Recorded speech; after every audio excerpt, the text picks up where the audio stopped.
Hey guys, Steve here at Aquaponics here at Ouroboros Farms.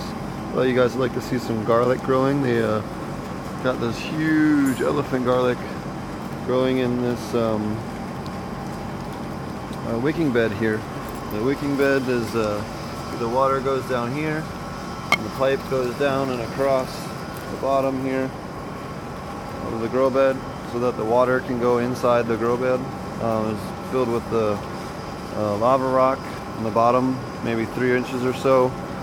Then right at that level there's an overflow valve right here, and you basically fill up water in the fill pipe until the water comes out the standpipe, the overflow pipe.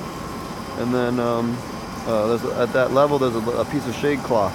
It's about a quarter to half inch below the water line, and that allows the water to, when it's topped off, to wick up into the soil. And you can see this pretty monstrous garlic in there. Now, this is an offline system. They're just doing this as an experiment to try out this type of garlic, but it just goes to show you can grow it real well in aquaponics. And this would work just as well if it was in an online, fully plumbed in wicking bed as well. And here's some more, a whole lot more garlic, doing really well in the aquaponics. It's about to be harvested here in the next couple days. So, alrighty, thanks for joining us. Make sure you hit that subscribe button.